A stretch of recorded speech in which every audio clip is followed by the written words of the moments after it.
você pode me dar. Eu estou interessada naquilo que o seu coração está me dando. O seu coração, ele está convertido a mim? Aquilo que você está me dando é aquilo que está no seu coração? Porque a gente vê, se a gente for estudando a história de Israel, a gente vê a indignação de Deus falando que vocês me adoram com os lábios, mas o seu coração está longe de mim. E eu comecei a estudar esses profetas menores, eu comecei a estudar isso e ver a realidade que era um povo que fazia tudo certinho, eles não estavam fazendo nada de errado. A gente vê em Isaías 1, Deus ele falando, tá bom, vocês fazem tudo certinho, vocês estão trazendo, se vocês forem ver essas ofertas que Deus ele está falando que os israelitas estavam trazendo, eram ofertas maravilhosas. Mas Deus ele vira para eles e fala assim, é abominação para mim. Porque Deus ele não procura aquilo que você pode fazer, Ele quer que você conheça Ele. Isso me lembrou quando...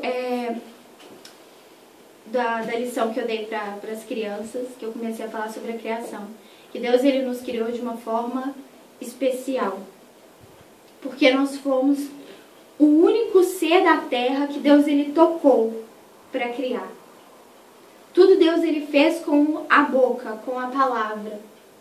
Mas nós não, nós ele desceu. Ele se ajoelhou para mexer no pó, para fazer o barro, para criar, formar. Sabe? Houve toda aquela coisa especial assim para fazer a gente. E Deus ele soprou em nós o que havia dentro dele, que era o sopro de vida, saiu dele. E ele começou a andar com o homem pelo jardim. E eu começo a imaginar, sabe? Eu viajo mesmo. Minha irmã fala que eu viajo muito, eu gosto muito de viajar. E eu viajo mesmo. E eu fico pensando assim, como era Deus andando, sabe? Com o homem pelo jardim e conversando, como a gente conversa assim com você que é mãe, conversa com seu filho.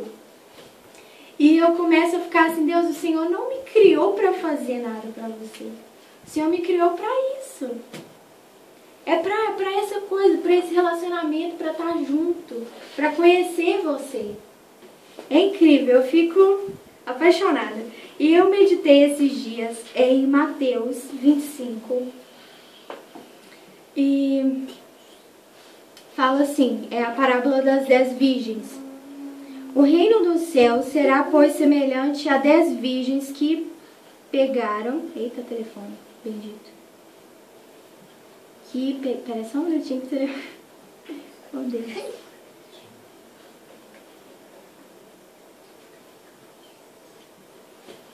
Aqui mesmo. Mateus 25. Tá. O reino do céu será, pois, semelhante a 10 virgens que pegaram suas candeias e entraram com o noivo. 5 delas eram insensatas. E pagando era porque estava faltando o quê? Conhecimento, e estava faltando conhecimento da palavra. Simples assim. Porque se a palavra ela traz luz para o nosso caminho, se a palavra ela nos ajuda a nos manter até o noivo chegar para que a gente entre, né, com ele, porque ele é a palavra é Jesus Cristo. Então quer dizer que a palavra é importante para a nossa vida ou não é? Vou continuar lendo aqui o que aconteceu com... Você já sabe, mas eu vou continuar lendo o que aconteceu com as imprudentes aqui. E elas foram para comprar o óleo. E saindo elas para comprar o óleo, chegou um noivo. As virgens que estavam preparadas entraram com ele para o banquete nupcial, e a porta foi fechada. Mais tarde vieram as outras e disseram, Senhor, Senhor, abra a porta para nós. Mas ele respondeu, a verdade é que não os conheço. É algo que realmente, eu não sei se dói em você imaginar Deus ele virar pra você depois de você viver uma vida inteira com ele e ele falar pra você assim, tá, não te conheço. Ele fechar a porta na sua cara e falar, não te conheço. Você vai, uai Deus, mas eu não tava na igreja, eu não sei quantos anos da minha vida. Deus, tá, mas eu não te conheço.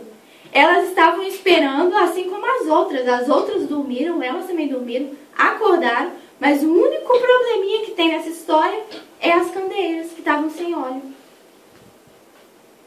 As candeias dela estavam sem óleo. Eu quero levar a igreja a pensar na importância de que é conhecer Jesus Cristo. Porque se a gente não conhece quem é Jesus Cristo, a gente vai ouvir isso dele: eu não te conheço. Porque você passou uma vida inteira correndo atrás de religião e correndo atrás de você mesmo e não parou para pegar a minha palavra e falar: tá bom, Deus, eu tô aqui, fala comigo. Eu quero que a tua palavra ela guie a minha vida. Eu não tô falando para vocês pegar e ser aqueles radical assim, tá, agora, né, porque em missões, quando eu estava na base da Jocum, uma base missionária, as pessoas eram muito radicais. É para ouvir a palavra de Deus, já esperando Deus mandar para lá pro outro lado do mundo, né? Eu não tô querendo que a igreja, né, faça isso se não for vontade de Deus. Se for, paciência. Aí cabe aos irmãos, mas é viver uma vida baseada na palavra de Deus. Para deixar mais pessoal, assim, eu tenho 20 anos e desde que eu me entendo por gente, eu fui ensinada sobre Jesus Cristo. Eu não fui ensinada sobre religião, eu fui ensinada sobre Jesus Cristo. Minha mãe sempre falou comigo: Isabela, Jesus Cristo, ele te ama, e o amor de Jesus, e Jesus ele tem, né, uma missão, e ela sempre falava isso comigo. Só que a Isabela não estava nem aí. A única coisa que eu queria, eu tinha sim uma certa curiosidade, porque eu sempre estava na igreja e sempre tinha que ficar cantando, e ela me colocava com aquelas roupas esquisitas para lá na frente cantar. Então, eu sempre estava ali, mas eu não sabia nem o que eu estava fazendo. Cantava sobre o amor de Deus, mas eu não sabia o que era o amor de Deus. E aí veio a minha adolescência e eu me peguei numa fase de escuridão, porque eu só queria o que estava, né? Qual era o meu desejo? Eu queria realizar. Eu lembro de, terrível isso, mas eu lembro de fazer como se fosse uma lista, pensando o seguinte: eu vou me casar.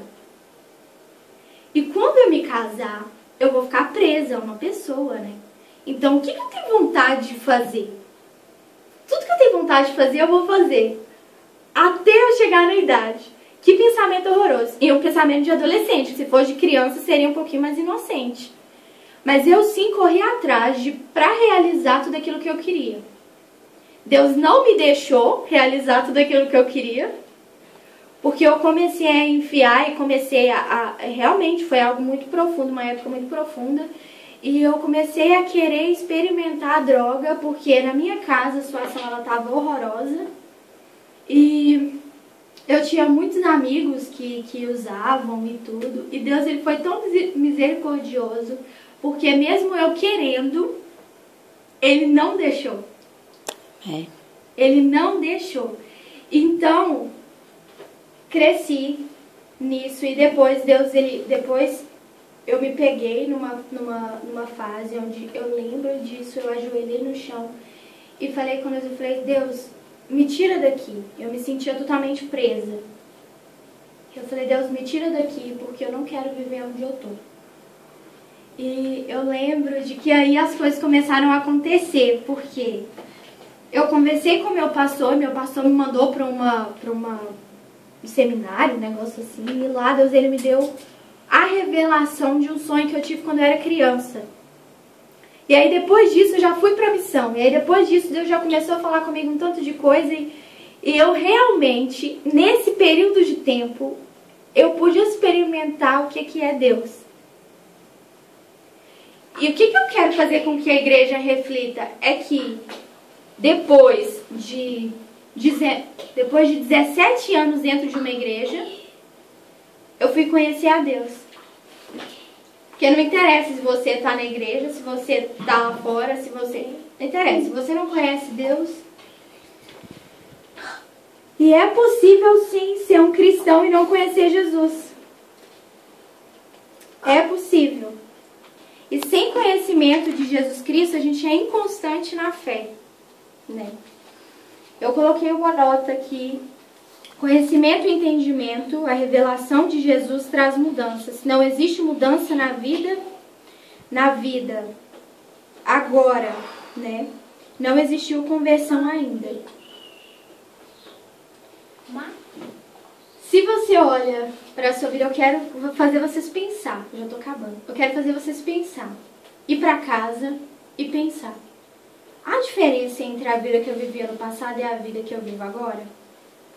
Eu não estou falando de diferença de vir para a igreja, porque isso todo mundo faz, né? Não estou falando de diferença de chegar aqui, cantar uns hininhos e ir para a reunião familiar e orar por uma pessoinha assim. Não, porque Deus, ele fala claramente, né? Ele fala naquela passagem que chegaram para ele e perguntaram: Deus, mas em seu nome a gente expulsou demônio, né? A gente fez isso tudo. E como é que é essa que a gente não vai entrar no céu? A gente não tem a salvação? Então quer dizer que nada disso, isso não é definição que a gente conhece Deus.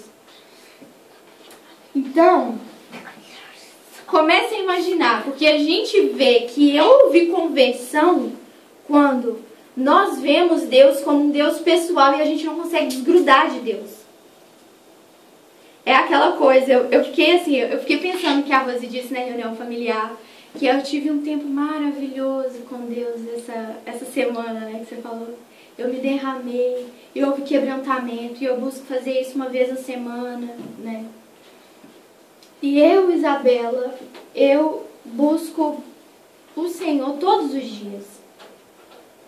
A palavra, Ele, todos os dias. Falo todos os dias, quero todos os dias, porque eu não consigo ver vida sem Jesus Cristo. Como a gente vê? Pecado todo mundo tem. Eu não estou falando que eu sou santa porque eu faço isso.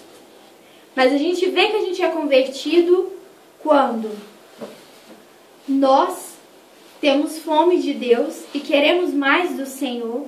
E os nossos atos, por causa do conhecimento de quem Jesus é transformado. Porque Amém. Não tem como ser humano ser o mesmo depois que conhece Jesus. Amém. Eu quero ler, para terminar, Isaías, deixa eu ver a colinha aqui que eu não lembro. Acima deles estavam serafins, cada um deles tinha 6 asas, com 2 cobriam o rosto, com 2 cobriam os pés e com 2 voavam. E proclamavam uns aos outros: Santo, Santo é o Senhor dos exércitos. A terra inteira está cheia da sua glória. Ao som das vozes e batentes das portas tremerem, e o templo ficou cheio de fumaça. Então gritei: ai de mim, estou perdido, pois sou um homem de lábios impuros e vivo no meio de um povo de lábios impuros, e os meus olhos viram o Rei, o Senhor dos exércitos. Logo um dos serafins voou até mim, trazendo uma brasa viva que havia tirado do altar como uma tenaz. Com ela tocou minha boca e disse: veja isso, tocou seus lábios, por isso a sua culpa será removida, e o seu pecado será perdoado.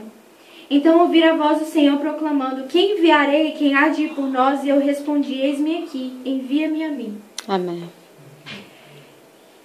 Eu não sei se os irmãos já leram Isaías, mas eu lembro de um pastor virando e falando assim: Isaías, você vê que Isaías foi convertido quando ele parou de falar ai de vocês e começou a falar ai de mim. Porque aqui ele começa falando ai de mim. Porque ele parou na frente de Deus e ele viu. O conhecimento de Deus viu. Eu sou pecador, tenho lábios impuros, sou isso, sou isso. Ele reconheceu. Foi como um espelho. E aí, houve uma conversão. Porque não tem como você se converter de algo que você não reconhece. Então a gente é convertido baseado no nosso conhecimento de Deus. Os irmãos, entenderam? Amém. Amém. Não vai dar tempo de eu trazer tudo aquilo que eu queria. E é mais ou menos isso. É mais ou menos isso, eu não vou falar mais para não